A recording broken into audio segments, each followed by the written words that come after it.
So we can sign. All right, welcome to all of you. Most of you I recognize as having been here before. I welcome those of you who are here for the first time. If you were not here for the last session, or if you missed any of them, the first 10 weeks are over here. Okay, the sheets for them. So if you have to pick up a couple of them, if you missed them, they are there. I don't know that I'll bring them down every week, but they're certainly here for today. And I'm Tom Trapp. I taught at Concordia for 30 years. I've been pastor here. I'm in my 12th year, one form or another. And had a chance always in Bible classes to be able to talk about the scriptures as well as in my Concordia classes. And this is kind of like one last round without having to grade papers. That's the most important operant term about the whole thing, is that I don't have to grade papers. I just wanted to find out if the mic was on. Is it projecting a little bit? Okay. Housekeeping things first of all. After the break, I want everybody to kind of reintroduce themselves. All right, so we can once again get to know people. We didn't really do that until toward the end last time, and so I would like to take care of that. Janelle is celebrating her birthday today. She tells me she's old enough to both drive and drink. So I don't know why they just brought a cake instead of a keg or something like that. But anyway, we will forgive her for that. The plan for this is that we will do 10 weeks in the fall and 10 weeks in the spring for 5 years. So the Bible, what I've broken it down to, originally I was going to do 80 sessions. I've decided I need to do the 90 instead of 80 because there's just too much in what's called the writings to do those all at once. And so we'll do 4.5 years on the Bible, and the last 10 weeks we'll do on church history. I have an overview, a summary that I did way back in 1976 when we were celebrating the 200th anniversary of our country. I took one of the versions of Kenneth Scott Lutteret's History of the Church and typed out notes and used that for about a half a year in the congregation I served in Michigan. And so we will have that, and I've got PowerPoint slides all the way through to the present day, so I've got most of that done. I don't have all the New Testament slides done, and there's 1 or 2 parts of the Old Testament and Chronicles that I still have to do. Other than that, I don't have PowerPoint slides on either Proverbs or the Psalms. Proverbs are just almost impossible to try and do those for, and I just haven't taken the time to do it on the Psalms, and I'm not sure how easier or helpful that would be. In terms of your participation, pardon? What? Ask a question. Oh, it doesn't show anything, is it? It will. That's a projector. So It will when I get there. There's a camera. It will when I get there. Okay.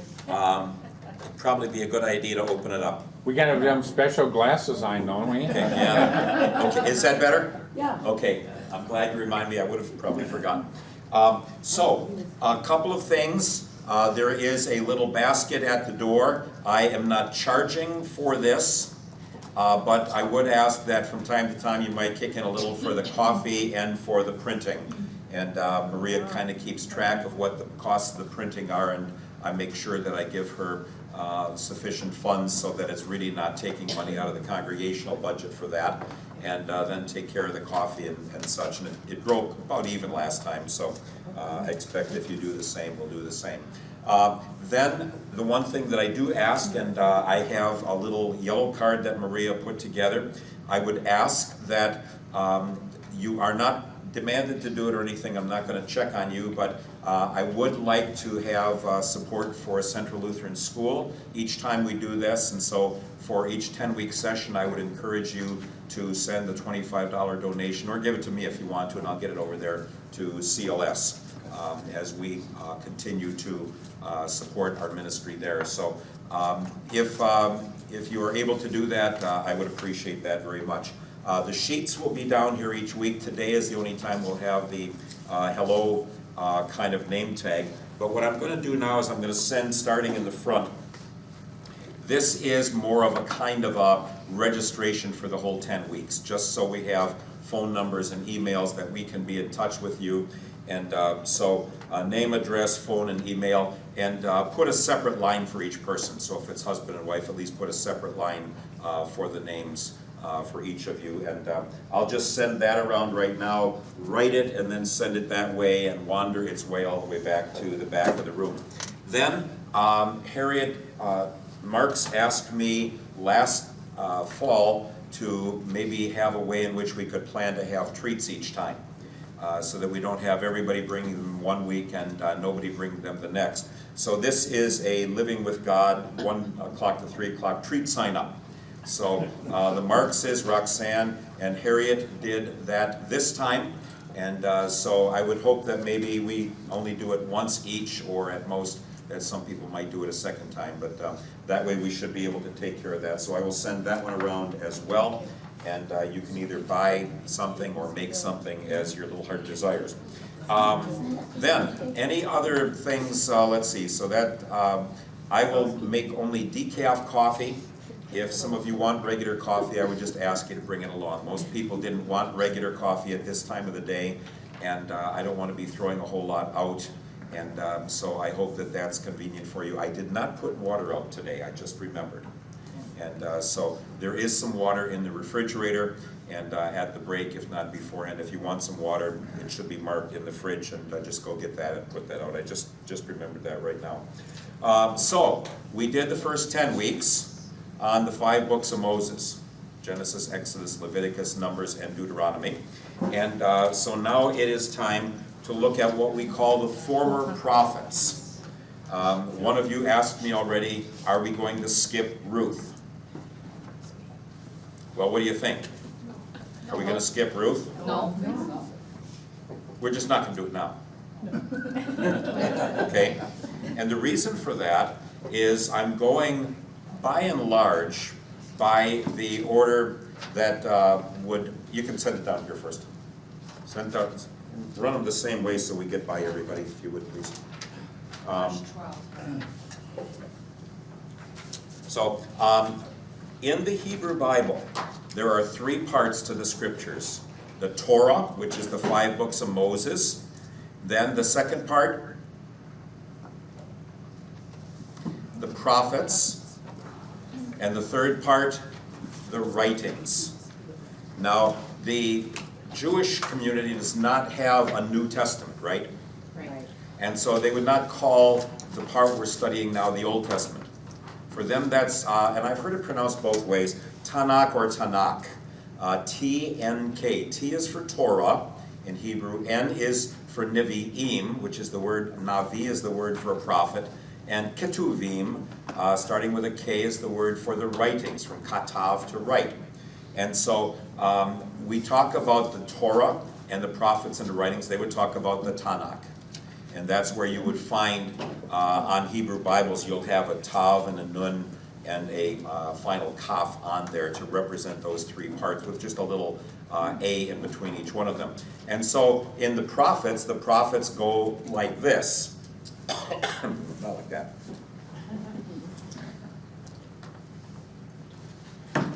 I have a throat that does not like me. And I've been to the doctor about it. He said, well, you'll get over it. He said, just keep your throat warm. And so I'm trying to keep my throat warm. But anyway, the Torah, the 5 books of Moses, that's what Jewish people would look at for the instruction in the faith. Jewish people would talk about having found 618 instructions, and we won't go back through all of that now. The prophets, we would divide into 2 parts, the former prophets and the latter prophets. Now the former prophets are Joshua, Judges, Samuel, and Kings. The latter prophets are Isaiah, Jeremiah, Ezekiel, and the book of the 12, which is Hosea, Joel, Amos, Obadiah, Jonah, Micah, Nahum, Habakkuk, Zephaniah, Haggai, Zechariah, and Malachi. The latter prophets will form both next fall and next spring. What happened that made one former, the other one latter? The former prophets are not writing prophets. So you'll talk about somebody like Samuel as a prophet, and there are other ones that will come along, but they don't have books that record what they spoke. It'll talk about things that they did, but we will not have long speeches like we will in Isaiah or Jeremiah or Ezekiel or the others. Okay, and it comes from an earlier time period. This covers the time period from about maybe 1250 BC. These will go all the way to even past 586 before Christ. So what we're going to look at this spring is the story of the Israelite people, the Hebrew people, in the land from the time they come in until the last of them are taken away into exile. Okay. Now, in the writing prophets then, Isaiah, Jeremiah, Ezekiel, and the book of the 12, those will all fit into that story. And they will be preaching primarily about what's going to happen as the Lord comes in and removes the people because of their unbelief. Then we get to the writings. Okay? The writings are going to include things such as Psalms, Job, Proverbs. We're going to get what's called the Megillot. Megillah Galal means to roll something. And so there are 5 scrolls or 5 books that are put together. And I will not get the order right. I always have to go and check it again. But they are really kind of for festivals. And so we will have the Song of Solomon in there. We will have Ruth in there. We will have Esther in there. We will have Lamentations in there. And we will have the song of what did I miss? Esther, Job, no, there are 5. Ecclesiastes, or Song of Solomon. I don't think I mentioned that. Did I? Okay, Song of Solomon, Job, Ruth, Esther, Lamentations, and goodness gracious. There's a lot to it, isn't it? Ecclesiastes, thank you. Then in addition to that, there will be, which is why I decided to spread it out for a whole extra year, because I didn't think I could do all of that, and then books like Daniel, okay, and 1st and 2nd Chronicles, which will be in some ways a replay of this, and there are some other things as well that will come in there. So some of those of that Megillot, that'll come next spring, and or that next spring after that yet. So we really need 3 years on the Old Testament. We're going to take a year and a half then on the New Testament. So I don't remember exactly how I have this broken down. My guess is that we will first do the 3 Gospels, Matthew, Mark, and Luke. And then we will, I don't know if I think I might have Acts in there as well. And then Paul's letters, and then John and 1st and 2nd and 3rd John and Revelation and Jude and the general epistles will be quite a ways out. So that'll be the last fall that we will do, and then the last spring will be the time for the church history. So there's a chance to nibble away at a little bit. We'll get into some of the Reformation that last time around as well. So there's plenty to do yet, but some people I talked to a pastor the other day and said, how can you be going through that so fast? To do 5 books of Moses in 10 weeks. Well, we could take longer. But this is kind of an overview to give you a framework of what's going on, and so it's the best I can think of for being able to cover a little bit of everything, and we can certainly go back and pick some stuff up and say, remember here, and now this is where this unfolds. So anyway, that's kind of the overall framework for the entire project, and so we're in week 11 of 100 weeks. Okay, yes? Is Ezra and the Jewish Ezra and Nehemiah will be in along with Daniel and 1st and 2nd Chronicles. Actually, the last book in the Hebrew Bible is 2nd Chronicles. So, yes, Ezra and Nehemiah are in there as well. Yep. And I decided I don't have to run that fast with it to get it done in 4 years, and so, anyway, so it is. So, I don't know how many people I heard talking at their tables as I came in about all the killing. Yeah. All the killing that you were reading about. It wasn't just one of you. I probably heard it 6 or 7 times as I walked in the door, so I have to deal with that a little bit. Okay, that's part of what we have to deal with. Now here's the question. I probably covered this with some of you before, but let's think this through once again. How do we look at what the Bible is? What do we do with it? So if I were to buy a cookbook, what would it be for? A present. Okay. If I bought a cookbook, it would be for a present that I would give to someone who knows how to cook. It would not be for me. You might buy a cookbook because you are interested in souffles or whatever the case may be. You may look because of your interest. It could be the same book. Depending on what you want to do with it, it'll have a different purpose. And the strange thing is that we have all sorts of ideas about what's in the Bible and what we're supposed to do with it. And depending on what we think we're supposed to do with it, that will help us decide how do we read it. Okay? So the questions we address are going to result in different ways of answers. Now, if you want the Bible to be a nice, moral little storybook to talk to children about how to play nice with their friends and obey their mommy and daddy, there are many parts of this book that you will not let them see. And if you look in children's Bibles, there will be big gaps at places. And the flood, for example, instead of God's wrath against all of humanity except for 8, turns into a nice little story about the Arky and all the nice animals going in 2 by 2. We have a grand old time singing grand old songs about it and ignore the rest of it. So if you think there was a lot of dying and killing in Joshua, let's think about the flood. If you think there's a lot of killing here, let's think about Sodom and Gomorrah, where God carried out his wrath against some people at the southern end of the Dead Sea. Now, you see, our problem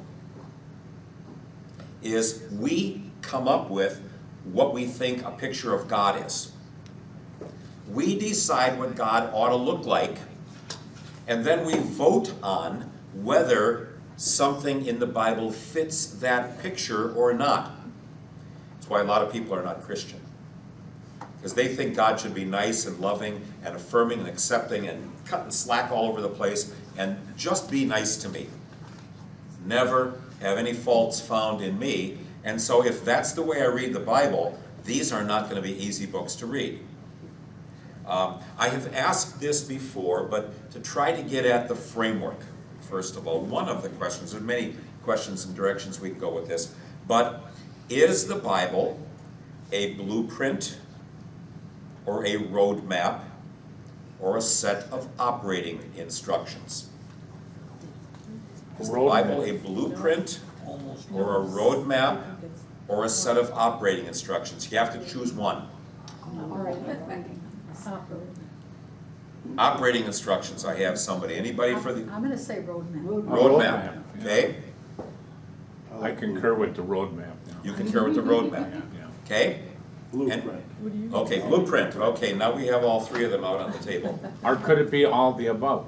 I don't think so. None of the above. What, if you want all of the above, Yeah. then somebody's buying it for a present, somebody is buying it to learn how to cook, and somebody's learning it to get really skilled in a particular area. Okay. Okay? So, I mean, you can come at the Bible with any of these. But if we want to try to say, how can we read this and listen to what God is saying about himself and his people, then it's going to have a little different direction than it might if we were simply trying to find our way to God.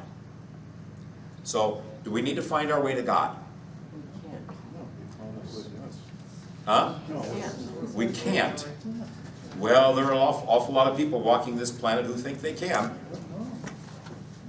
So if they think they can find their way to God, they're going to read these scriptures like any other scriptures and find out, does this help me get to God? Which one would that be? The roadmap. How do you get your way to God? And the usual way that people would come up with is find out what He wants me to do, and if I do it, then He will reward me. Every Sunday, people hear sermons about that. If you want God to bless you, then you need to do what He expects of you, what He calls you to do, what He wants you to do. It's going to concentrate on your behavior. And it's going to say, you want to get over there? Here's the way you get there. Now, any of you have a GPS of some sort in your car? Okay. I have OnStar. Yeah. And do you know one of the things that OnStar says to me regularly? You have left the planned route. Yeah. You have left the planned route. I told you to go north on Aldine and turn right on Hubbard. You went south on Aldine. And then it says, oh, turn at Englewood, and I keep going straight. It says, okay, turn at Minnehaha, and then I turn.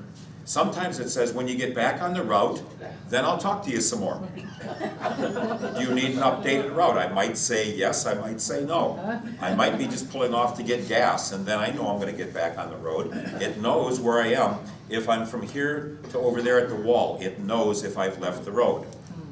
All right? Now, let's understand, there are people who will use every one of the approaches I talk about. Now, what's a blueprint? What's a blueprint do? It's a design. Okay, it is a design that then someone has to follow. So it's something like a roadmap, but it says before you even get the roadmap, you have to build the bridge. And so this would be, how do you build a bridge to God? Even more, here's what God tells you to do. You've got in the Old Testament, you've got 613 laws and rules. And they were intended to tell people how to get to God, right? No. Not really. Not at all.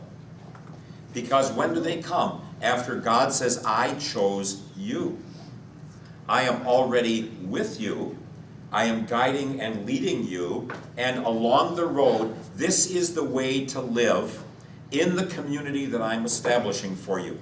It's nothing about how to get there. Why can't it? Because they were Already there. already there. Now, in Exodus, Leviticus, and Numbers, and Deuteronomy, they weren't already there. As of Joshua 1, they're there. And they're going into the land. Deuteronomy said, when you get into the land, here's what God is giving you, and here is how you are to live in a relationship with one another and take care of the good land that He has given you. That, I understand to be operating instructions. It says the gizmo is already built. You're not going anywhere. I doubt that you have found any place in the Old Testament where it says, here's how you get to heaven. Right? Where was heaven?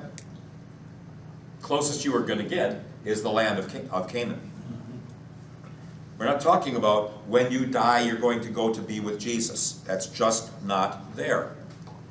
What this is, the land of Canaan, is outside the garden, a place where God says, I will protect you from those around you. And so if we want to push it, then we can say, yes, but how they got in there and what they did was really horrible and mean and nasty and rotten, to go kill, and the next word is going to be innocent people. To go kill innocent people. But are they? Well, that's the question. Yeah. That's the question. Are they innocent? And where does God get off with being able to hurt people? Does He have a right to do that? Now you see, as soon as I start judging God, I'm already deciding what kind of Bible do I have. And I'm here to tell you that many, many commentaries on these books of the Bible are written by people who shudder. And they say this is awful, and this is horrendous, And we certainly want to ignore this as giving us any guidance in our Christian life. Well, the question for me is this here to give us guidance in our Christian life? Is the purpose of this to abstract rules and principles for how to live our life? And if we want to abstract them, what do we want out of it? Do we want to get into some Garden of Eden? Do we want to get into some promised land that we're not in now and we're trying to figure out how to get there? For us as Christians, the problem is it's too late. We are already in an eternal relationship with God. For Israel, it was not, how do we take the land? But here's what God says to go take the land. He even lays all of that out. Now, the trouble is, we don't know all of the details of what was going on in the land of Canaan. We do have a comment way back in Genesis that says that God told Jacob, you go down into the land of Egypt, and I will protect you, and I will bring you back when you become a large people. Because the sin of Canaan has not yet been fulfilled. In other words, it's God's version of 3 strikes and you're out. And it's going to be 400 years, roughly, before they are going to come back. But just as God at some point said, I am going to remove all the people on the earth except those 8, because they are all wicked against me, and then that he is going to destroy Sodom and Gomorrah. Well, what does he use for the flood? Water. Okay, a natural thing where he comes and he destroys virtually everybody except those in the ark. With Sodom and Gomorrah and Admah and Zeboim, what does he use? Huh? The Taliban. No, the fire and brimstone bomb. Yes, he uses fire and brimstone and destroys all of them in that city. I think my job as a student of the Scriptures is to try to be as favorable toward understanding the story from God's side. Now, he may be sending us a message about this is what happens when you leave the relationship. Okay? And yeah, I think he is.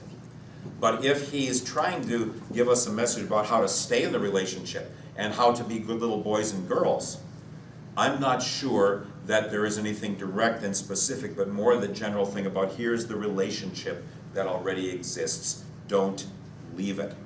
You're married to me. Don't cheat on me, which is exactly what they're going to do. And so the whole story is going to be about how those who come in and are gifted with the land will finally lose it because they turn away. That's by the end of 2 Kings. This is not a fun story. But I'm here to say that I believe all the way through it, God was being faithful to his promises. He was loving his people. He was protecting them inside that relationship from all of those who could bring harm to them. And he was acting as he had said he would. Some people stay faithful. Many people bail out on God. And so this is the story about the depth of the human heart leaving the relationship. It's nothing about the little things within it. It's where the entire relationship gets in trouble. Yes? Sometimes I think the reason people have a tough time with God having all the people in Canaan killed or whatever is that it, in the 10 Commandments it says you should love your neighbor. And Okay. we've had that pounded in our heads since, when. And then all of a sudden you've got a God that's killing people. You have a tough time separating them two. Yep. Even after you say it's for this reason he did that, I can accept that. But this other thing has been pounded into us for so long that we're supposed to be Minnesota nice. Let's look at the, do we have any prisons in Minnesota? Any what? Prisons. Oh, yeah. Why? Because we got some bad people. Yeah, but aren't we supposed to love our neighbor as ourselves? And Yeah, just we keep put 'em giving away. them another chance, another chance, another chance, another chance? You always gotta turn it around, don't you? Huh? Doesn't it just irritate the heck out of you? Yes. I know I should have said anything. No, it's a great question, because what happens is there is a point at which God says, I am not going to allow all of those people to keep on hurting each other. They have been wicked and hateful toward each other, and the age of the great Canaanite cities is the late Bronze Age in this whole region. Really big cities, really big walls in the cities. You don't build a city with, in one case, a 40-foot thick wall unless somebody's trying to get what you've got. Okay? These are not everybody under his vine and under his fig tree. There are people groups here who are at each other and are killing each other, and you find evidence of cities being destroyed long before the Israelites got there. And so there was a lot of war there. I would liken it to, we're supposed to love our neighbor as ourselves, but if some parents are being abusive to their children, we take the children out of the situation. And so if I concentrate on this bad person, how God is treating that person, I miss the point. Because what God is saying is, here's the person who is being harmed and no one is stepping in. And at some point, I'm going to step in. And I'm going to say, I'm not going to let you do this forever. Okay? I'm not going to let you keep on harming others and drawing them away and making them into your slaves or your servants. Now, the strange thing is that God will use the people of Israel as his method of getting rid of the people in the land. Now, the Yahweh Sabaoth, the Lord God of armies, says, I will go in, and before you ever get to the land, I will be like a hornet. And I will get the people so scared that they will run away. For those who are tough enough, in other words, he in essence gives them a chance at least to run away. But we read this in light of what we see with the Taliban and ISIS and all of the other Boko Haram and all of these that we read about that none of us ever heard of a short time ago in our life, but we did hear about other people. The United States went into Europe to stop Hitler. Said, we're going to stop this. God uses his people to stop that. But it's not laid out in so much detail that we hear about all of the things that they did. And so we say, just like many people will say about God and Pharaoh, God hardened the heart of this wonderful man. No, Pharaoh said, I'm in charge here. God finally says, the more I say I'm going to be in charge here and let my people go, the more he's going to get resistant and resistant and resistant. So at some point, I'm going to have to just say, here's how I'm in charge. And then the firstborn died. But God he gave him 10 signs and said, realize something special is going on, let these people go. And Pharaoh keeps saying no. So we want God to be nice and gentle to everybody. But we also have our prisons. We also know there is a limit to it. And we do know about child abuse. And I don't know how many weeks go by, I don't think many, before you read again about some boyfriend who's watching somebody's child because that woman has to be at work, who abuses the child, and the child is either badly injured or dies. And with all of that going on, well, what do? We remove that person when we can from any caregiving.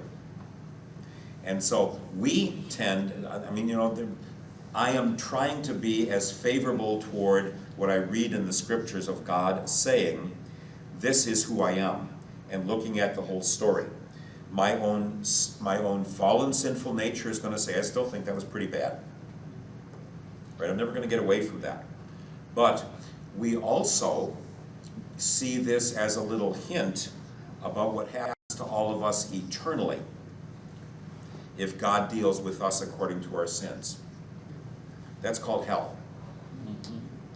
And he says, if I didn't interrupt it with my sons dying and rising, and Jesus and Joshua are the same name, Yeshua, if I didn't do it with my sons dying instead of all of you, and put him to death with all of your sins on it, you would all be lost too. You would all be like the Canaanites. eternally.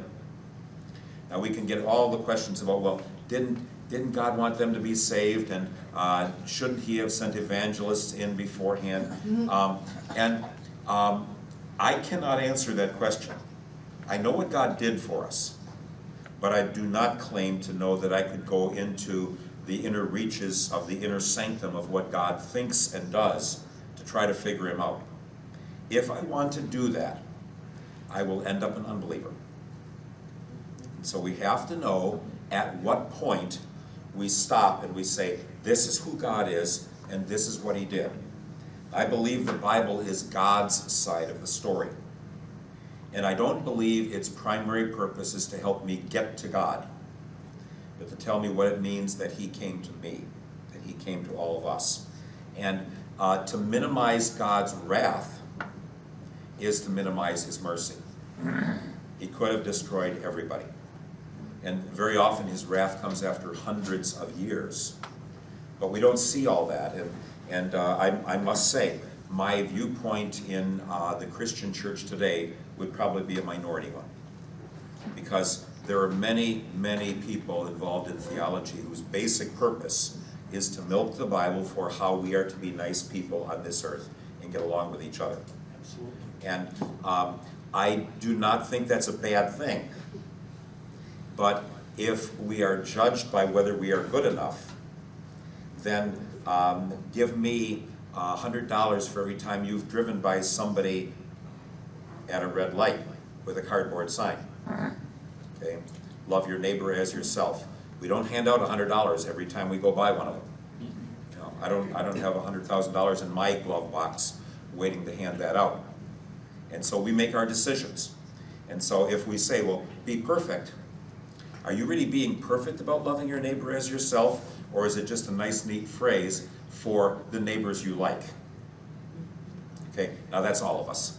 Okay, you don't get the special role of being the only bad one in the crowd. We all do that.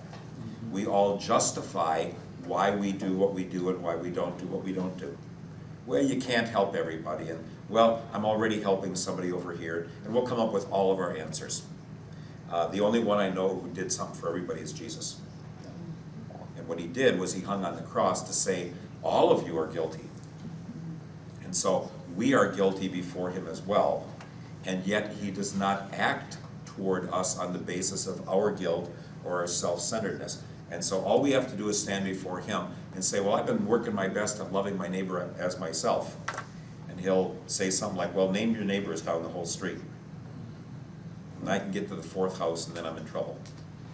Okay? And well, aren't supposed to love all your neighbors? Do all your neighbors mean just on your street or on the side street or in the street behind you or across the street or the whole neighbor? You know, when do you finally get there that you've really done it? And so we con ourselves into thinking, well, I'm doing what I'm supposed to do. No, we're not. We might justify, well, we do this and we do that. But there's always somebody who's going to say, yes, but. And they're going to make the pile bigger and bigger and bigger until finally we are supposed to love every human being on the planet as much as we love ourselves. And only one to do that was Jesus. So we're saved by grace. And the problem here is that the Israelites are going to go into the land and they are going to fall in love with the people who live there. See, they don't want to kill them either because they've got some real neat things they figured out about how to live in that community, in that climate. And so they're going to become their friends. And they're going to then be drawn away into their wickedness and their evil desires. And so the root sin is I will play God, and if what God says doesn't quite matter or mean enough to me, I'll do my own thing. Okay, kind of like when we're growing up and our parents tell us, you know, this is the smart way to do it. I like the phrase in Tom Sawyer. He ran away from home and came back and was amazed how much his father had learned while he was gone. And so instead of saying, how do I make sense of this, horrendous as it seems to me, and you know, you don't have to go very far. There are a lot of people who say, I'm not going to believe in a God who killed his kid. You don't have to go any farther than that to be able to find out that we play by different rules in our natural, normal, moral way of thinking. But our natural moral way of thinking really is self-centered. Okay? We have it pounded in, but we know exactly where to put the stakes and how far we don't have to go. Right? So just to try to think of this, Joshua and Judges are two books that, for people who believe that everyone should be loving and caring, they just want to skip by these. Okay? So if we want to find out how does the whole book talk the things of God, we have to say, maybe my ideas are the ones that need to be adjusted. And maybe I keep talking to people about things that really don't get at the essence of it. We're not saved because we're good, or we followed all of God's promises or expectations. We're saved because He died to deliver us from God's wrath. So to see God's wrath here simply says, there but for the grace of God go I. And God's grace did come to me, but let's not make God in our own image and likeness. Let's realize He says, I'm not going to let human beings trash this planet forever. Sometimes it has to be through other nations who will stop the wicked ones. The good war was probably no gooder than any other war. It's just that we happened to stop Hitler, but at a terrible, terrible price. 60 million people on the planet died. 60 million. And you know, we can even talk about the Holocaust and the 6 million Jews, which is itself an unbelievable number. But that's only 1/10 of the people who lost their lives in that, those battles, in that war. And so we tend to think we're good people until we say, yes, but lock them up and throw away the key.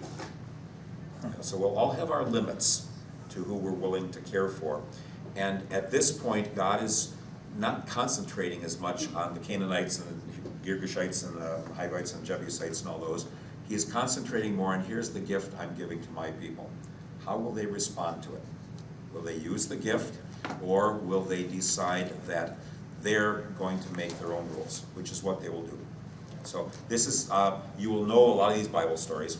There are a lot of the ones, I'm not sure if you hear them in context in Sunday school, because usually it will be, let's be nice to everybody and all of this. But let's not read the next 10 weeks worth of material looking for what God wants us to do. Let's look at it from, here's what God was doing and how the people responded. And so they're the operating instructions. Here's what I'm doing, here's how you work with that. And yes, sir? Is it not, it's not what God wants us to do, it's what God wants us to be. No? No? God doesn't want anything, He He just doesn't want- does it. Well, He He's doesn't. given, well, He doesn't want, If He wants us to do something, we are not doing it now. If He's already equipped us to do something, then He expects we'll live within the framework of it. Okay? And so I might expect my kids to take out the trash. I might expect the sun to come up. One of the two probably will happen more regularly than the other. Okay? But God expects us to be loving and caring and forgiving because He has equipped us to do that. we have that potential. No, No. we have that actuality. As long as I think I'm not a Christian yet, I'm in trouble. I am a Christian. My new nature is stronger than my old nature because Christ is in me. I got to jump way up to Romans and passages like that to look at that. It's nothing about I'm here and God's over there. He dwells within us. We're baptized into the power of the Father, Son, and Holy Spirit. Now they didn't have all of that then, okay? But they did have God there with them, guiding and leading them through the leaders. But as soon as we talk about God wants me to do it, expects me to do it, anticipates that I will do it, then I'm not doing it yet. Action, right? We are already We living are our Christian- already, We are already, in fact, look over on the board over there with the 10 Commandments. We went through that. You see the word already underlined over there on the board? Yes, yes. Yeah, I know, well, yeah. we have to keep hearing that again and again because it's convenient to be a sinner. God shouldn't expect much out of me. I'm just a sinner, you know. And then I don't have to do anything. If I'm equipped for being a saint, and I am one, then there's a whole different ballgame. Then it's, how do I do what He's made me to be? rather than how do I hope that maybe I can achieve to that someday. We're already built to forgive each Yeah, other as yeah. we have been forgiven, to love each other as we have been loved. And so I would go one better than love your neighbor as yourself. Love one another as I have loved you. I brought you out of eternal death into eternal life. Look at other people through the eyes of the cross. They've been saved too, whether they know it or not. Look out through the empty tomb and the stone rolled away into your eternity and realize God has that in mind for everybody. Look at each other and the sins that others have, put that in a blind spot. I know they did that to me, but I'm not going to keep bringing it up front and center all the time. All right? We already are doing that because we are Christian. Now, the Old Testament people didn't have all that yet. Jesus hadn't died. And so it is still possible for individuals to walk away from the faith. We struggle with that when they do. But Jesus says, I'm never going to leave you nor forsake you. And so there was a lady who talked with me recently who said, well, I believe God sends troubles to us to keep us close to Him. Well, I don't. I don't hear that in the Scriptures. And that people will often say, whom the Lord loves, He chastens and scourges every son He receives. A lot of that is taking away from us the joy of things when we wander. But does God spank me so I'll smile?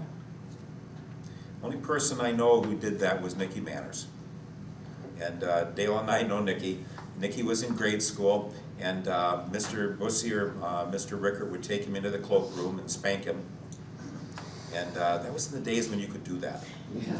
And the classroom was quieter when Nikki was in the cloakroom than any other time. I mean, if a teacher walks out of the room, kids are always talking. Unless it's Nikki in the cloakroom, you want to hear every whack. And Nikki would come back in with tears running down his eyes, but smiling, acting, he didn't get me. Okay?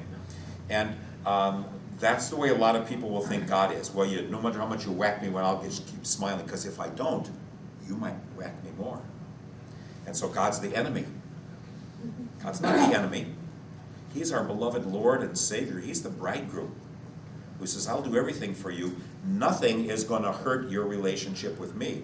So if somebody out there tries to take us away from the relationship with Him, then He steps in like He would here. So God's going to protect those I love. But what's going to happen is the people who He protected and brought out of Egypt and brought through the wilderness, the second generation, as they come into the land, He's going to have to say about all of them, you as well could turn away. And the Song of Moses in Deuteronomy 32 that I did for my doctoral thesis has a whole section in there that says, God anticipates you will turn away. And then most of you will suffer the consequences of that. And when there's only a remnant left without any strength, then God will come in to restore the remnant. Now, that one little section in Deuteronomy 32 is going to cover the whole time of Israel in the land of Canaan on into the time when they get brought back from southern Iraq from Babylon. Okay, and so it's really a kind of a summary of the whole history. But it's not when you say you're sorry and when you repent and when you're better, then I will come to save you. He says, I'll have to come in when there's nothing left for you to do. And so Martin Luther, I've seen this quite often recently, his first of the 95 Theses is our Christian life is a life of repentance. It's continually acknowledging to God, I turned away from you. That's not all we are, but it acknowledges we're saved by grace. And there's nobody here who's going to go into this land who is saved by works. They're saved by grace. Here too, God gives them a chance to get into that land and to be His people and to love and honor and serve Him and love their neighbors as themselves because He was already setting up the framework for it. In other words, it's not if you obey the Ten Commandments here east of the Jordan, then I will let you in. He says, I'm opening the door, I'm letting you in. Now live this out. And they don't. But He's faithful all the way through. It's God's side of the story. Don't blame me for all of what's going wrong, because I'm the one who gave this to you. Don't blame me when something happens, because you're the ones who turned away. And then you get this boomerang. It's built in, it's gonna come back upon them. And so, for everybody, sooner or later, God's judgment against their wickedness will come back to get them. Sometimes through floods, sometimes through fire and brimstone, sometimes through his own people here, sometimes through the Assyrians to the northern kingdom in 721, and the Babylonians in the southern kingdom in 586. So God will use the other nations, and then he will say as well, like he does in Isaiah, oh, you Assyrians in northern Iraq, you thought you could come and take everything? When I'm done with them, I'm coming after you. Because you thought you could, with impunity, go and do whatever you wanted. No, nobody's God except me. And I'm going to have my way, and I'm going to protect those whom I love. And that's called the church nowadays. Where's the first church in the Bible?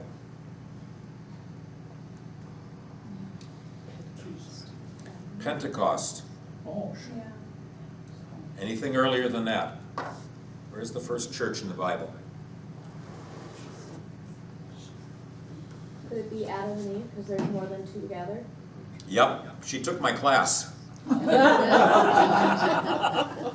Adam and Eve. Where does God dwell? That's where the church is. Okay, so it far predates the Christian church. Do you remember it from there? I don't. Oh, well, Sorry. it got stuck in there anyway. It got stuck in, I don't care if you remember it, it came out, so that's good. Justified my existence for the day. Where God is where the church is. It's within the hearts of the people whom he loves. When somebody says, get out of my heart, I have other things to do, that's called unbelief and rejection of the relationship.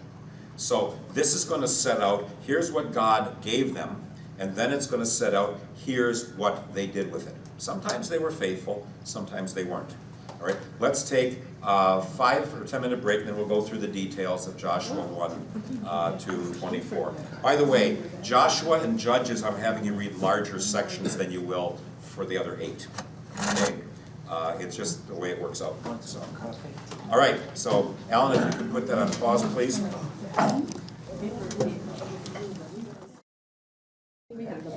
Okay, now let's see if we can maybe go through. I know I talked about introducing ourselves, but I'm first of all going to talk about a couple of different concepts about what we look at here.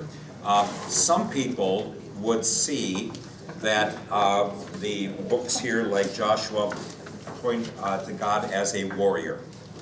He's the guy who goes into battle to defeat his enemies, just like any other warrior. Some would talk about that this gets into a way of governing, a theocracy, where instead of people like a monarchy with a king or something like that, that God is the one who's in charge. And some people look at this, and because there was an expectation that the gods provided rain and vegetation, that he is simply a vegetation deity, and that you look to him to provide for the rain. We're going to get a lot of this, Alita, with Baal worship and everything like that. It's all going to tie in. And there's more to it than you know now or probably ever want to learn. So here we have, I mentioned the prophets as the former prophets and the latter prophets. The former prophets being Joshua, Judges, Samuel, and Kings. You can only have a scroll so long. About 30 feet of a scroll made of vellum, made of animal skin, is about as far as you get. And so this, originally they would have talked about Joshua, Judges, Samuel, and Kings, but in the actual scrolls, they had to break it apart after about 30 feet. And so then they had to decide kind of where are we going to break this up. Then we get into Joshua. Here's just the overview of the whole thing, that they cross into the Jordan. Then they're going to go to Jericho and take some of the central hill country. Then they're going to go and defeat some kings in the south who didn't like their alliance. Then there's a little bit about the kings in the north that they will defeat, and then the division of the land, and a few things at the end of that. So when I did these, I have a slide for every single chapter, but I also did an overview of the whole Old Testament out at Woodbury Lutheran a good number of years ago now, where Dean asked me to do 10 weeks to do the whole Bible in, I think, an hour or hour and a half. The whole Old Testament. And I said, I can't do that. He said, yeah, I know you can't do it, but do it anyway. And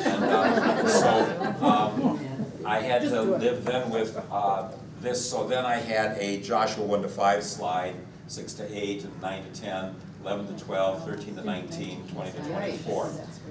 So you have to go through those, and then you get to the one where there is a slide for each chapter.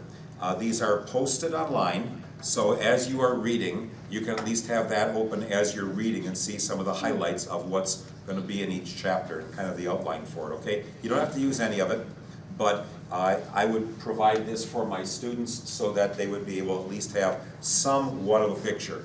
Here's how the story kind of unfolds for what you're going to look at. So I'm not going to read all of the book, of course, but I want to read just a little bit of this at the beginning. After the death of Moses, the servant of the Lord spoke to Joshua, son of Nun, Moses' assistant, saying, my servant Moses is dead. Now proceed to cross the Jordan, you and all this people, into the land that I am giving to them, to the Israelites. Notice that I am giving to them, to the Israelites. Every place that the sole of your foot will tread upon, I have given to you, as I promised to Moses, and earlier as I had promised to Abraham. Abraham. Okay, it goes all the way back, and so that's how far back you have to go. God said, leave your country, your father's house, and I'll make of you a great nation. From the wilderness and the Lebanon, as far as the great river, the river Euphrates, all the land of the Hittites, to the great sea to the west, shall be your territory. So the great river is up here. Most Mesopotamia means the land between the two rivers. And a lot of people will take the Euphrates on the west and the Tigris on the east, which is really the land of Iraq, and say that's what's talked about. But up here in the north, I won't get an exact mark on it, but the Euphrates River kind of comes this way and then this way, and then goes back that way. And this is also the land between the two rivers, and so it may be more just up to this section. But here is the Jordanian desert. I don't know what else to do to get this thing to sit still. Every time I change it, it decides to move again. But so it would go, down here is the river of Egypt. That's called the Wadi El Arish. It's not the Nile, but it comes out of the Sinai, and it may be off the page here a little bit, but that goes into the Mediterranean. So kind of here, and you get just a little bit of Eilat down here, which when the agreement was made in the early 80s with Anwar Sadat and Menachem Begin, the land came to about here, and so that's going to be Israel here and then up. So you have, there will be 2.5 tribes that will end up across the Jordan, and the rest of this land will be divided up among the tribes. You will see very nice maps in most of your Bibles about this. This is an actual Landsat photo. Okay, so this is exactly what it looks like at the time when it was taken. Much of the southern end of the Dead Sea is drying up now. There is no point in letting fresh water go into the Dead Sea when people in Jordan and people in Israel need the water. So much of the water, most of the water for Israel is taken out of the Sea of Galilee. Okay, and that they have come up with some very interesting ways of drip irrigation, where they have just the right number of drops of water right on the plant, very little evaporation. In the summertime and springtime, you will have heavy dew, so they will often chase the dogs in the morning around through the plants. And so cucumbers or something with very heavy leaves, it'll shake that water down onto the plant, and then the leaf will be like an umbrella to protect it. So you're watering, that's part of dry farming that they will talk about. But anyway, they at one time in Numbers were going to go up this way. Now they're going to come across, and the Edomites lived down here, the descendants of Esau. They'll go kind of here, they'll come here, and in the land of Moab, the Moabites here, the Amalekites would have been up here. We're going to end up having 2.5 tribes actually settle on the east side of the Jordan, because they will say we have cattle, and this is a good place to have cattle that we have taken from Og and Og, king of Bashan, and there was another king too. But anyway, they defeated 2 of the kings over here. And you've got Amalekites and others who are going to be farther, kind of roaming here and there around at places. But you can see it gets pretty much into the very dry sea at this point, or a very dry desert. So basically today, here's the Gaza Strip. There's going to be an area of the West Bank that is still going to be Palestinian, and the rest of that is going to be Israel here. I don't think much at all there. There'll be a little bit over here that is Israel, and it'll go up to around here. So here's Haifa, and so that will be their major port. Akko, where the Crusaders were, is a little bit farther north of that. Not very good ports along here. Caesarea Philippi, or Caesarea by the sea is in here, and that had been turned into a major port, but that has a lot of that has been destroyed. Those of us who know Karl Volz, that was where Karl carried on archaeological excavations over there. A lot smarter to go to an excavation by the sea than down where Kathy and I were down here in the desert. Is the Golan Heights in this? Not by name, but it will be up over here. The Golan Heights will be over in here. It is the promised land? It's part of the province. Golan Heights is just one area. It overlooks what was called Lake Hula here, which has been drained now. Yeah. But so it's part of the present day country. But I don't think it's named as the Golan Heights in the Bible. Oh, no, but is it considered part of the promised land or not? Well, all of this from down here all the way up to here would have been the part of the promised land. What the Israelis have today is not nearly what the promised land was. Okay, there's a lot more that's up here that's not part of their country anymore. That would have been considered part of that. And I figured out once that what is roughly the land of Israel would fit 9 times into Minnesota. What's today on the map known as Israel would fit 9 times into our state. So anyway, the whole point, it starts out and it says that God is giving all of this to them. When you are reading, read story, but also read commentary on the story. Okay, so don't just see that they go up and surround Jericho and walk around it, but watch for these kinds of things, because this will set the stage. Here's what God is doing in the process. So, verse 5, no one shall be able to stand against you all the days of your life. As I was with Moses, so I will be with you. I will not fail you or forsake you. Be strong and courageous, for you shall put this people in possession of the land that I swore to their ancestors to give them. Only be strong and very courageous, being careful to act in accordance with all the law that my servant Moses commanded you. Do not turn from it to the right hand or to the left, so that you may be successful wherever you go. This book of the law shall not depart out of your mouth. You shall meditate on it day and night, so that you may be careful to act in accordance with all that is written in it. It's operating instructions, so figure out how it works. Okay? If it says that your gas tank has 16 gallons, then don't try to make it go 18. Realize that at about 15, you stop at the gas station. Okay? The Bible in many ways is like the operating instructions in your glove box. It says, here's how it was built, here's how it works. That's real fine for mechanical things. With human things, people say, yeah, but I think I could improve it. I think I could do better here. I've got a different idea, and I want to do my own thing. And God says, in the things that I give you, don't make up your mind about that. That's why it's hard when people say, well, I want a new version of religion. I don't want that old-time religion in even the good sense of the word. I want to have everything my way, and I want new church services, I want new songs, I want new liturgies, and I don't like the old way that has no meaning for me anymore. Well, that was also at one time new. And so there were things that people had before that. And it's not to reject that which God moves people to do today.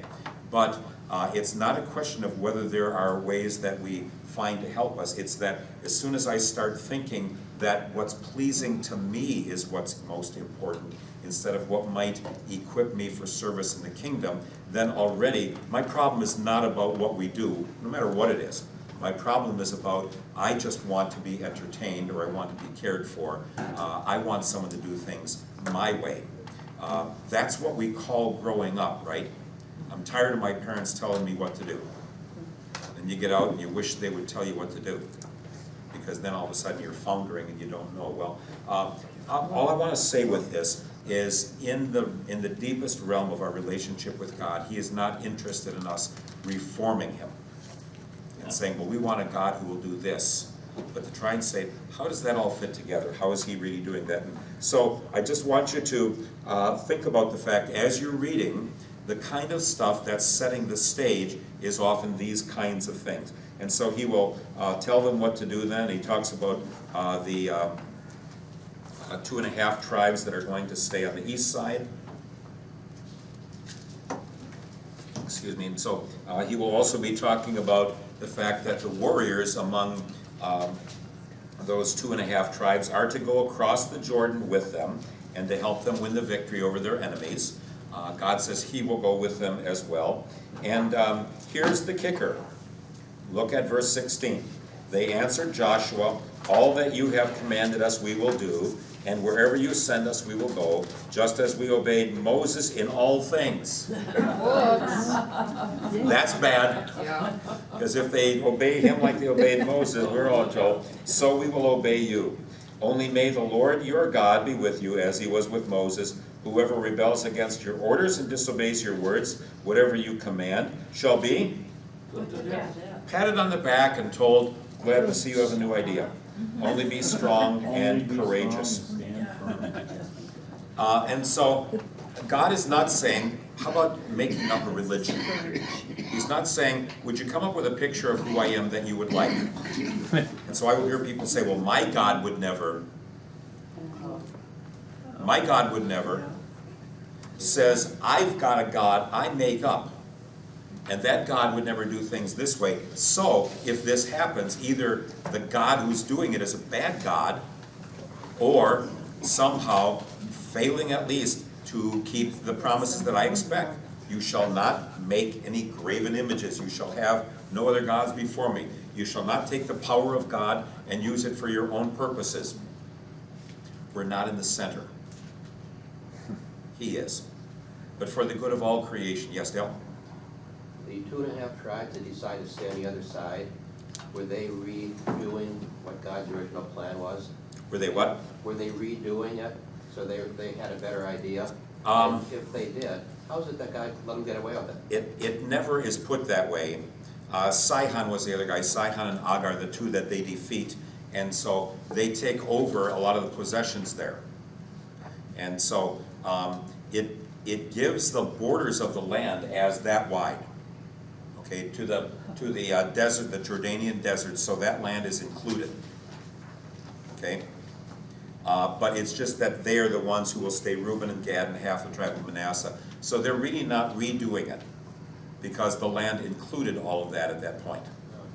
All right? But there will be people, as we'll see at the end of the book of Joshua, who think that somehow they have turned away to rebel against God. And so they'll sort of make this line on the Jordan River and say, well, if you're on the other side of the Jordan, then you must not be one of us. And they say, yes, we are. We've even put up an altar to remind us we're all part of the same people. But the land, at least, stretches all the way, from the Mediterranean all the way to the Jordanian desert, with the heights that are there, and then from the north by the curve of the Euphrates all the way down to the Wadi al-Arish. We're basically going to look at land where you can live. And the Israelites are going to, by and large, start out as shepherds. And they will live around people like the Philistines, who are by and large farmers. This is right at the beginning of the Iron Age. Okay, and the Philistines are part of the sea peoples who brought with them the ability to work with iron. We might think, because of stories like Goliath, that there were a bunch of tall galoots who were pretty stupid. But they actually had a much higher society, much higher level of technology, both in pottery making and in dealing with metals. And they brought those probably from the northeastern part of Turkey, which would have been the Pittsburgh of its day. And who figured out how to do all the processes to get the little flecks of iron out? That's way back in prehistory. But the Iron Age makes it a lot easier to be a farmer, because the plow points don't break like a bronze plow point would. And so all of a sudden, it really is a wonderful advance. And they, the Philistines, actually wanted to go down into Egypt, and the Egyptians pushed them away but said, you can be in southwestern Canaan. So they're coming in about the same time as Israel's coming in from the east, and they will be a problem for them for a good while. So anyway, just that overview chapter of chapter 1, that some of them are going to be able to stay in the other part of the land. Well, now, while they are getting ready to cross, he sends 2 spies. Remember how many spies went up the last time? There were 12. There were 12 of them. 2, Caleb and Joshua, who brought back a good report, and the other 10 who brought back a bad report. I think Joshua just says, I'm only going to pick 2 guys who'll bring back a good report, and we're not going to bring back a bad report and be out here for 40 more years. Now, that's a guess, but so what happens though, the spies really serve no function. I mean, it's not like they figure everything out, but they're going to go into Jericho, and they are going to go to a prostitute. Again, how could God send these 2 spies to a prostitute? Well, that's part of the world they lived in. You go to a prostitute, now it doesn't say that they slept with her, but she talks like a wonderful believer. She talks like she knows her Sunday school material very well about everything that they did. And so they say, you hang a crimson cord in your window and you and your family will survive. Jericho at this time was probably made with what they call a casemate wall. And that means you had an inner city wall and an outer city wall, and the area between those two, maybe 10 feet, they would have people living in the wall. So they bash through one wall, it's going to be a little harder still to get through the other one. So the wall was not solid. And so that's why they can skitter down the side out the window and go to protect themselves. So they're going to go actually from here. It's going to be springing on me for forever now. Jericho is right up here, just north of the Dead Sea. And so instead of going back across the Jordan to the plains of Moab, they're actually going to go up into the hills here down below Jerusalem and hide for several days, because they would expect they'd go the other way. And so then they go back and they tell the story. But she talks about her faith and that she believes that God is giving them the land. So there are people there. She shows up in Jesus' genealogy, doesn't she? Yes. In Matthew 1. She's one along with several other women, all foreign except Mary, who came in. Yeah. You said that, see if I understood you right, the spies really didn't serve any function. Did you say that? That's right. And I mean, they it's, did. if they did, then you would have them say, well, here's the part of the city where it's the weakest. Here's the place to go in, which is what spies usually do.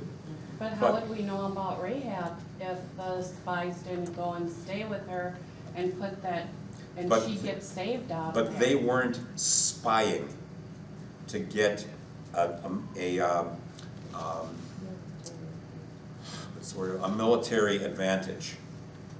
Okay, the walls are going to come tumbling down whether they went there or not. So Rahab is the story, Yeah. not their spying. Okay, Yeah, so right. they didn't bring back a report about how are we going to do the military battle, which is what spies usually do. They try to find out where's the weakest point, where's the strongest point, where do we want to maybe circle around or something. They didn't do that. So the point is, I think, much more, those who bless you I will bless, those who curse you I will curse. So here she blesses them and takes care of them and is thus saved with her family, and later shows up in the genealogy. But the spies don't function as we would expect a spy would. Gathering intelligence. Gathering intelligence, yeah. There's nothing they bring back that changes the tactics. They march around one time each day, and then six times, whatever, 7 times on the last day. And then the walls come tumbling down, they all go straight up into the city. So they didn't have to use battering rams, they didn't have to worry about where are the strong and weak points. And that's what we would expect that spies would have done. So anyway, next chapter. Now they come to the Jordan. They're still on the east side of the Jordan at this point, just north of the Dead Sea. And now they are going to get all lined up. And one of the things that is the story, almost all the way through Joshua, Judges, Samuel, and Kings, is the story of the ark. Okay, where is that? Where is the covenant box? And it's going to go all the way almost to the end when it gets taken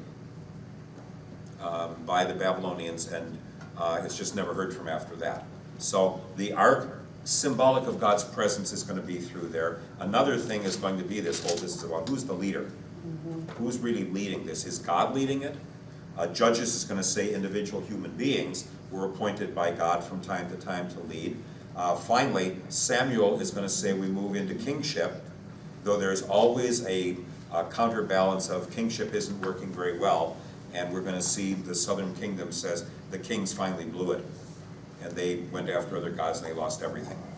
So if God is God, everything will go well. As soon as you start saying we're going to do new and improved, it's always worse.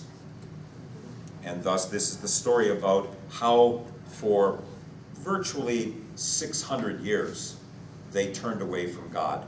And here are the highlights of the story about how they turned away from God. The beginning, of course, how it all went well. And so chapter 3, verse 7, the Lord said to Joshua, "This day I will begin to exalt you in the sight of all Israel, so that they may know that I will be with you as I was with Moses. You are the one who shall command the priests who bear the ark of the covenant. When you come to the edge of the water of the Jordan, you shall stand still in the Jordan. And then the people with the ark are going to go into the Jordan, and then the water is going to stop, and they're going to go through on dry ground." Sounds like Red Sea. The Red Sea, by the Sea of Reeds, where the water all parted and they went through on dry ground. So this second generation is going to have that same experience as the first generation did. It's not going to be wind blowing, and Adam, which is where the water stops, it's somewhere around about 18 miles, whatever 18 miles north would be, that there's kind of an earthquake kind of a thing here. The last time I read that they had an earthquake that stopped up the Jordan altogether was about 1930. If it's happened since then, I don't know, but so every once in a while, some of the hill or the side of the river comes down and blocks it up for a little while until the water can start washing it through again. But they all go over on dry ground, and this very symbolically that God is opening the way to them. I've mentioned this in the story about Jesus' baptism, that it's almost as if there's some sense that the gospel writers are saying Jesus goes into the Jordan and comes back into the land once again. It's more than just the water, but he's going to come into the land and be faithful and honorable, whereas the other ones weren't. So all of this stuff, all of these stories about the faithlessness of the people of Israel after they came in, Matthew will be the one that jumps out most clearly. Will say everywhere they were faithless, he was faithful. And so if you know all of this story and you look at Jesus' life, this is what was done to fulfill what has been spoken by the prophets. Yes? How do you differentiate from the Lord God and just the Lord? You don't. It's used throughout this book. The word Yahweh is used, the word Elohim is used, sometimes the word El is used, sometimes Yahweh Elohim. They just get used interchangeably. And you would not believe how boring it is to keep reading in the commentaries about that. Nobody knows. Okay, so There are some who have said, the closest that I've seen, I don't know if I even buy it, but their commentary, Bowling, who did the commentary on Joshua and Judges, says that the word El, or Elohim, for God is used more about the majesty and the might of God, whereas Yahweh is used more about the caring and the mercy of God. But I'm not, I haven't been able to test that one out yet. But certainly they get used interchangeably all over, Okay. all over. And Jesus is not in the picture. No, I don't believe he is. Not until the New Testament. There are people who will say, well, anytime that the angel of God appears or something like that, that's Jesus in the Old Testament. I see no evidence for it, and I think it's overstating it and adding to something. I know there are people even in the Missouri Synod who would disagree with me when I say that, but I don't see anything about Jesus until it says, you shall name him Jesus. And so beyond that, I think we simply need to say God worked in a variety of ways in the Old Testament and not try to push it into the pre-existent Christ or something like that. I'm very uncomfortable with adding that to the text. I don't think we need it. God is there, to try and define which person of the Trinity or something like that, I think is more than the words say. So I'm willing to just let be what's there. And some people, they want to micromanage every single little bit of the story. And I'm just uncomfortable with that. Okay? Yes? God went before the Israelites as they traveled in a cloud or a pillar, a fire. So at what point did he not? Was it once they got into the promised land? You don't find the pillar in the promised land. Okay. You will find him talk about the Lord of armies and the head of the armies of God, which comes in here, that talks about the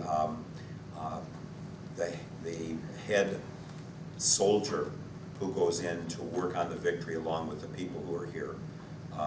But you don't find anything about the cloud. You'll see little bits of it that we'll see in the prophets like Ezekiel, and like the vision that Isaiah sees in Isaiah 6, where you'll see some of these kinds of things. But that's for guidance to get there. Once they get there, the only time I remember the cloud is at the dedication of the temple, where there will be a cloud that hovers over Solomon's temple, and it will be there. But other than that, it's not regularly appearing. But usually that comes when it says God draws near, and he uses the cloud to hide his own present appearance. It doesn't mean he's not there, but they'll see it in different ways. Okay? Yeah, that was all set around the tabernacle, I believe, the cloud. I think I just read about that. And then when they left, the cloud had, yeah. Yeah, and once they get in the land of promise, the tabernacle almost disappears. And there's very little about it. We'll see that, and we'll talk about it a little bit when we get there as we need to. Was that with the covenant, the ark then, or? Well, the ark and the tabernacle They doesn't went seem to hand get in hand, mentioned. didn't they? Yeah, but they don't seem to mention the tabernacle Oh. much. They'll talk about Shiloh and Bethel and other places where the ark was, but they don't necessarily talk about the whole tabernacle at that point. But let's save that for when we get to Yeah, Sinai. thank you, sorry. Joshua comes to the Jordan. He says, keep back a distance from the ark, 2,000 cubits, about a third of a mile. For some reason, when the Jews came up with an idea about how far it was okay to walk on the Sabbath day before you were working, it was this distance. So they could go 2,000 cubits, or cubits about 18 inches roughly, so 1,300 feet or something like that. Is that 1,300 feet, Jim? 2,000 cubits? No, 2,000 cubits would be 2,000 times 18 inches. So it'd be about 3,000 feet, about a half a mile, I guess it would be, about a half a mile. But that's much, much later. So they recognize then that they're going into the land. They're certainly getting a sign here. If they want something to know something special is going on, they're getting a sign. The trouble is people forget their signs very quickly, and they keep wanting new signs. Chapter 4 then, and by the way, it was even during harvest time, when the water be at its highest, that water stops up. So chapter 4, we have 12 men, one from each tribe, and the children are to ask about those. What mean these stones? This reminds us of the place where God was. It gets a bit confusing because you have a reference to the stones up on the hill on the side, and you have a pile of stones in the middle. I can't solve that one for you. I don't know if there were two of them, or if there was a pile of stones that was by the side, but when the waters were higher, then it flooded and was not seen. But it apparently is something where they would at least see from time to time where this was, where they crossed. I have seen the Jordan in April and in August. I remember it most clearly in August. It was not much wider than from here to right here. Okay, it was just barely, hardly any water in August. when they didn't have rain. And so it's not like you have the Mississippi all the way through. Just like the Mississippi up here is not as wide as it is, when you get farther south. It'll look much farther across, when you get farther south. But the people come, the priests come, and they enter by a city that they call Gilgal. This is where they are going to do the circumcision once again. In chapter 5, we hear that the Amorite and the Canaanite kings are disheartened. The Amuru are what are called the Westerners. It's the people who would have come out of Iraq back already about the time of Abraham and moved into that entire region that you have here, and farther north and all around it, Syria and Turkey and Lebanon and down into Israel. So Abraham is part of a much wider migration that's going on. And now, when they're coming in here, those who had migrated there many centuries before, which are the ones who have now fulfilled their sinning, that God has finally said, enough. And you all know that it's hard to know at what time you say enough. If somebody is monkeying around in a classroom, at what point do you finally say, that's it, I've had it? And there may be days when you go longer, maybe days when you say, no, out of here right now. So the same thing here, we don't know why, at what point God would do this, but what triggered it, remember, is that the Egyptians were oppressing the Israelites. As long as they were leaving them alone in Goshen, everything's okay. So it's when the Egyptians were making them slaves and they came out, that's when finally it's time for them to go into this land. And so they have not done circumcisions according to the text during the time they were in the wilderness. And so they do that first of all, they keep the Passover there, and now the manna stops. All of a sudden, this manna that they've been getting for all these years. So that's the first chunk, 1 to 5, as they're preparing to enter the land and just getting inside the Jordan. Then we're going to talk about how they take the middle part of the country. So this section here, what later will be primarily Ephraim and Manasseh and a little bit of Benjamin. Not all of the tribes are given equal time. Okay, so you'll hear a lot more about Judah, a lot more about Ephraim and Manasseh. Well, Judah as the major tribe. Reuben is going to stay across the Jordan over here. Simeon is going to be within the tribe of Judah, not even really have its own land by the time it's all done. All said and done. Levi is going to be the worshiping tribe that leads in worship and teaching the law, and they will be scattered throughout the country. And so Judah, which is going to run the southern third of the country, they're the major one there. That's the head, really the most important of the Leah tribes. Dan and Ephraim and Manasseh, the two children of Joseph, Benjamin. So Benjamin and Joseph are going to have the whole middle part of the country. Okay, Ephraim and Manasseh on both sides of the Jordan, they're going to be the ones. I didn't realize that this light could make that thing move.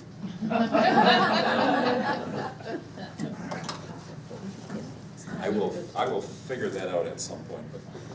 So anyway, the chapters 6, 7, 8 are going to talk about what happens in the center part of the country. Then people here aren't going to like that they came in, and then we'll have a couple chapters about what happens in the south, then in the north, and then you have this whole long section that I'm sure just really got you excited to read about all those cities and all those valleys and all those place names. Okay, and it doesn't mean much for you, but do any of you own property? Yeah, maybe just a teeny little piece, but you know how it says on the property that you own exactly where it's located? You know, on the plat book, that's important. That's important. Somebody says, okay, that's what you have paid for and what you get to use right now. All right, so if you were a member of one of these tribes and you saw your land there and that God had given you that land, what for us is terribly boring, for them would have been very, very important. And this is ours. God gave us this. Trouble is we don't know we know very little about what the people actually thought, what was going on in most of the people's minds. We get God gave it, and we get a lot about the people who resisted. But the common, ordinary guy who was sitting under his vine and fig tree, we have almost nothing in the Bible about that, about how were they doing. You'll get it once in a great while, but only kind of very generic kind of a statement. But anyway, chapter 6, they are going to get ready to go up into the land. And so the people of Jericho knew that there was going to be trouble. So, first of all, Joshua says, you're going to march around the city, all the warriors circling the city once for 6 days, and then the 7 priests bearing 7 trumpets of ram's horns before the ark. On the 7th day you shall march around the city 7 times, the priests blowing the trumpets. And then when you make this long blast with the ram's horn, everybody is going to shout, and the walls will come tumbling down. So, how come the walls came tumbling down? I had a classmate who said, in a Bible class he taught once, the people said it was because everyone was stomping so much that they shook the walls loose. Oh, God. Did he believe that? Believe that? The person did, my friend didn't, but he said that, you know, everybody stomped enough and that's what made them fall down. Wasn't it an earthquake? God somehow shook it. God somehow shook it, yeah. And there are earthquakes all along in that region. This is an earthquake fault that goes all the way down into eastern Africa, the major rift. And Dale could tell you much more about that than I will ever even be able to mumble about tectonic plates and things like that. But the land here is kind of high here. At one point it would have been flat, it got squished. And that's why this is the lowest part on Earth then, and this is the lowest place on Earth because it got squished, and then some of that opened up, and that's where the water that goes into the Dead Sea never comes out. It'll evaporate, but it never comes out. So if you want to do mining, it is a great place to do mining. And so what they do is they pump the water from here into these, which are now known as salt pans. They let the water evaporate, and then they take all the salts and all the minerals and everything, and so that's, you know, washing from all over the place that washes down into there, so it can be very rich for that. So anyway, Jericho is set under the ban. This means it's dedicated or given over to God. Nothing is to be for their own use. First of all, the things of God, the worship place and all that is to be provided for, right? And so later they're going to be able to take what they want. We call that spoils of war. And remember how the Israelites despoiled the Egyptians? Well, the Egyptians just said, here, take it all, just take it, be gone. We're so afraid of what you're going to do here. Well, God says, in essence, this is kind of a test. I'm going to find out, are you willing to give me the best? First fruits? Or are you going to keep those for yourself? Are you going to sneak away with whatever you can? Or are you going to give those to me, and then I get the benefit of that first? So they go into the land, and of course, the spies save Rahab and her family. Everybody knew about that. And we're even told that the person who tries to rebuild Jericho will lose family members because of it. Later we'll see where there's a man who loses both his oldest son and his youngest son in the process. Yes? Chapter 5, verse 13. Who was the man? Yes. No one knows. He says, I am the head of the armies of the living God. Now, that's what most people would call an angel, except has no wings. What does Joshua do? He says, yeah, sure, right? What does he do? Yeah. He bows down and worships him. He acknowledges, I'm under you. Yeah, I'm sorry I didn't mention that before. It's a very, very good transitional part of it. But in essence, this says, you're not in this alone, Joshua. But in the Old Testament, and in many places in the New, what we think of as angels look like human beings. We saw it in the Sodom and Gomorrah story with the people who come to Abraham, and from time to time, who wrestles with God, or with Jacob. And it's a very puzzling text for everybody all the way through. Moses almost dies, something about with circumcision of his son, and we don't know what that's all about. And there are some texts that are just really hard. But Joshua doesn't have any compulsion, any fear at all of bowing down and saying, I worship you. I acknowledge you're the one who's leading this for me. We call that the Lord of armies, Lord God of Tsebaot, which doesn't mean the Sabbath day. Tsebaot is the word for an army in battle. And so he says, we're here too. Could we assume that it would mean God manifested? God works sometimes through actual prophets like Isaiah and Jeremiah and Samuel. Sometimes he works through people who are not identified. Okay. And so we call those theophanies or epiphanies at various times. And in our Bible study a few weeks ago on Saturday morning, we're trying to think just how many different situations are there where such figures are depicted. I'm going to be so bold as to say God didn't want us to know any more than this. So it's good enough for him to say someone who looked to Joshua like a human being was being used by God to head up the taking of the land. Okay, And Joshua knew it. And that's good enough. thank you. Inquiring minds want to know. If we had the National Enquirer's version of the Bible, it would be a lot different. We all ask about this, and there will be 2 different times when we will see someone come and talk, like someone will come and talk to Samuel that way as well, or to Saul. And so we're going to look at some of those, but if they're not further identified, God says it's good enough for me just to let you know someone was acting on my behalf there. Okay. But without all the wings and flying around and all that kind of stuff. Yes? Do you think that God sends messengers today? I don't think God sends messengers today. Not like that.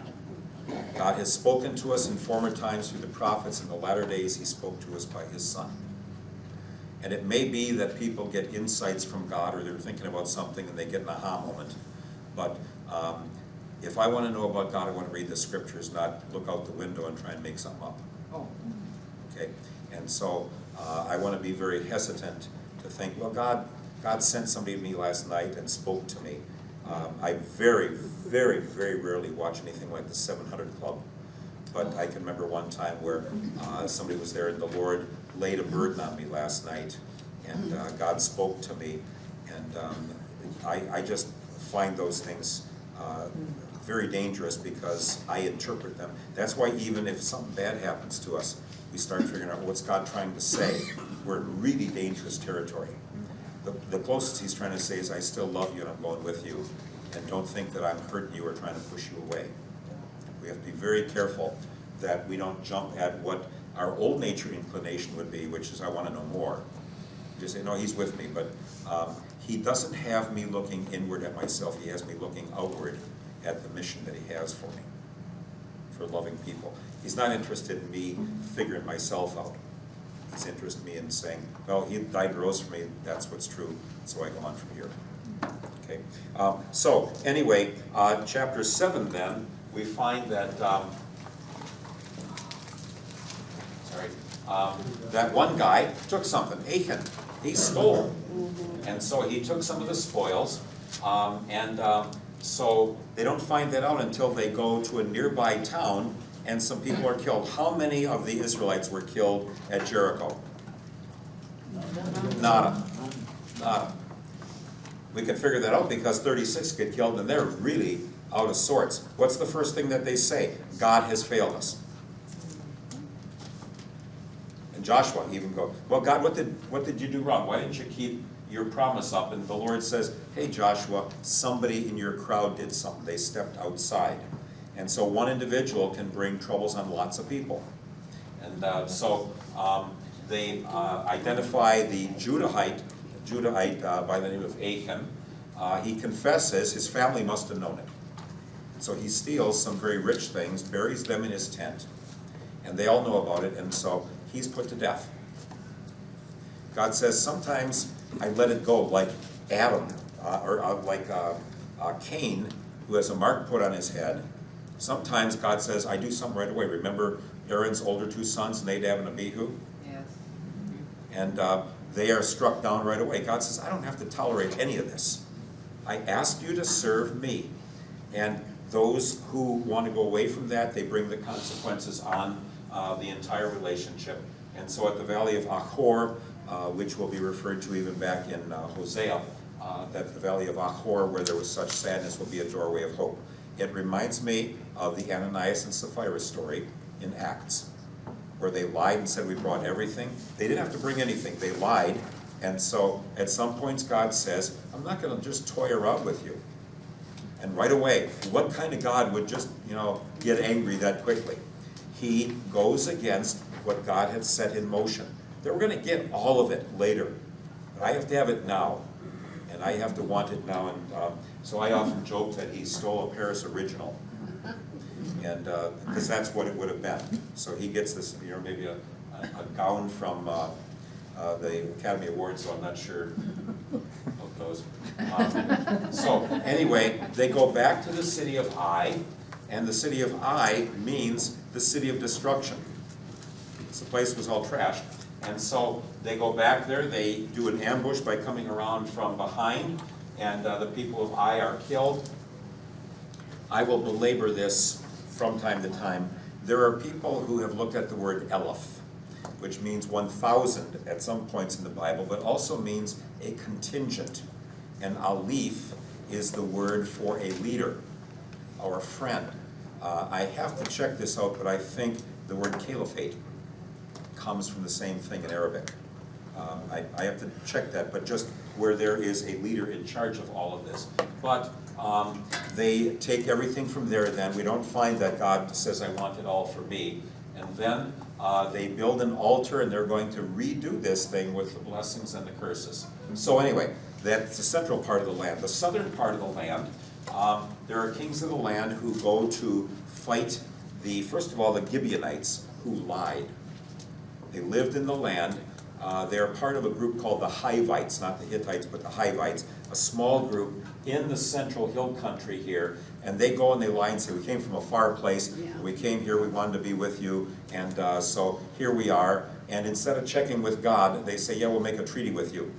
And then the 5 major kings of the south find out about that, and Jerusalem and Jarmuth and Eglon and some other ones, and they say, we're going to go attack those people. Well, the result of it is when they find out about that they were people from close at hand, God said, the people from far away, you can make a treaty with them if you want. The people who live close at hand, they're going to pull you away after their gods. Don't make a treaty with any of them. And so Joshua has now gone away from that. It says they will be the hewers of wood and drawers of water. They'll be the servants at the worship site. So Joshua kind of puts a curse on them, but spares them. Then chapter 7, we have Adoni-Zedek from Jerusalem.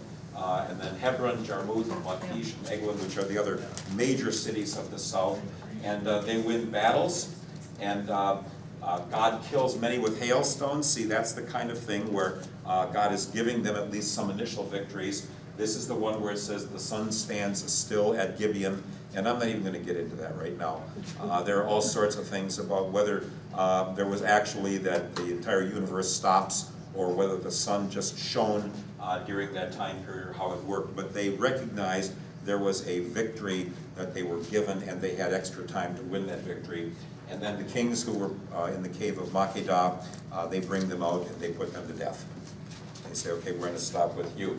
So that's in the south. Chapter 11 then is up in the north, where Jabin, the king of Hatzor, forms a northern coalition. Here is the battle that's going to take place by the waters of Merom, and what does God do here with them? The chariots. He tells them how to kill the horses. Yeah, but the chariots are made ineffectual, and so again here the chariots are to be burned eventually, and so except for the city of Hatzor, many of the cities are destroyed, and that's up over here.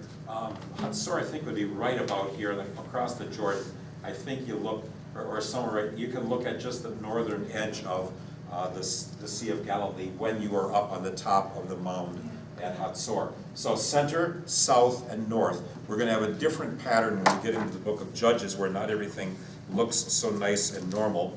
But the people, once again, it says God hardens the hearts of the people, and that they are destroyed. Chapter 12 is kind of a summary chapter listing all the kings who were destroyed. So we ought to be happy about this because God kept his promise. Okay, if I look at it from inside the story, there were people who were threatening who did not have their will. Chapters 13 and following say that God promises to drive the rest of them out, and that many peoples had not been driven out yet. They once again talk about that land east of the Jordan, and then they divide up the land to the west, take care of Caleb first of all, because he and Joshua, remember, are the only two who were mature adults who went into the promised land, who had been out in the wilderness when they came out.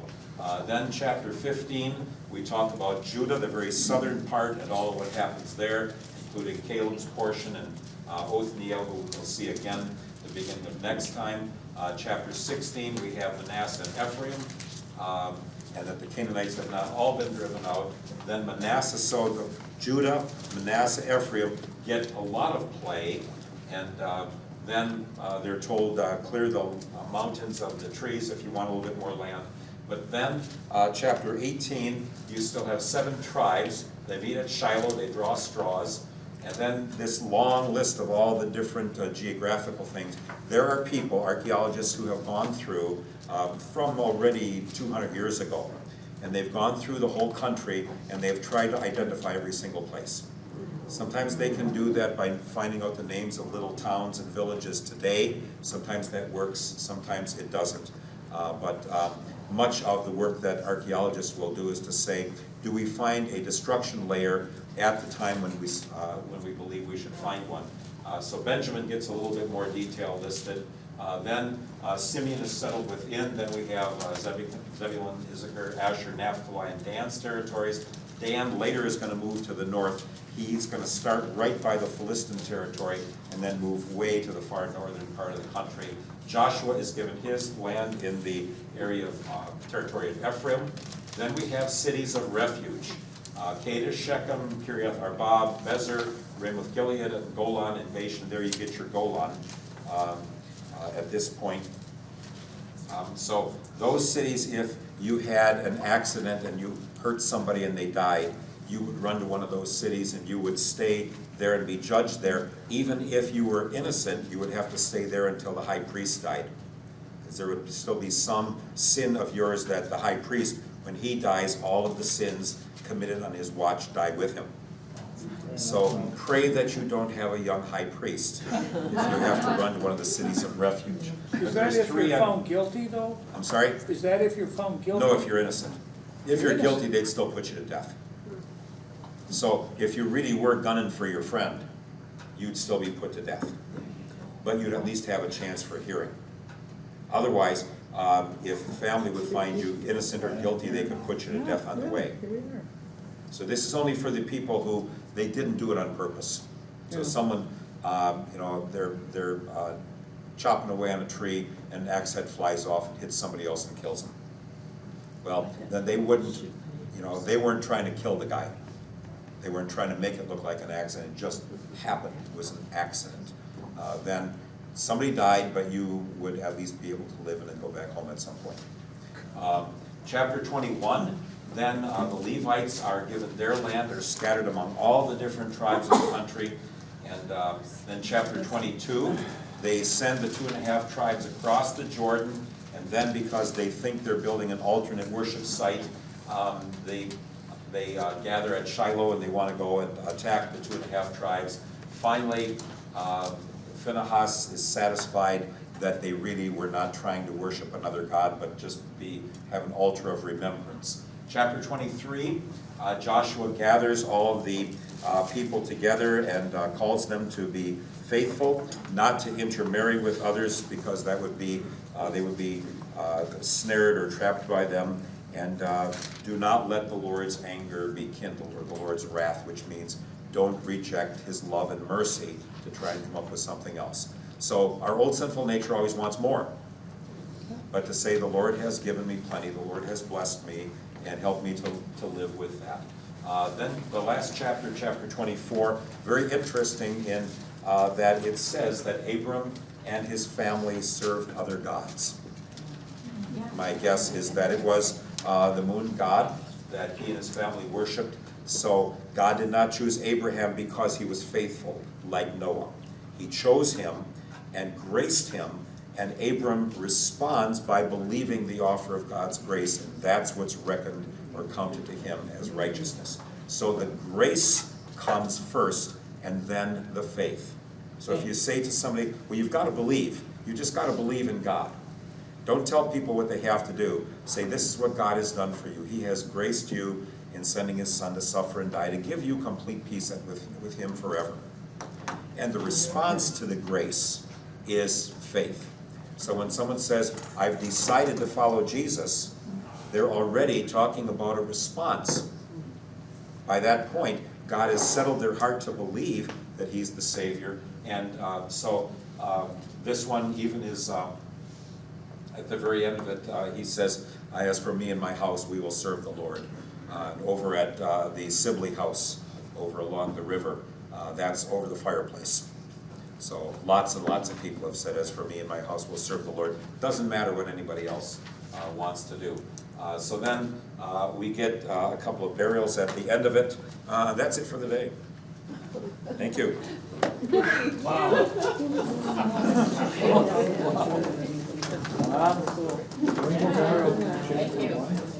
Come again. Bring your friends.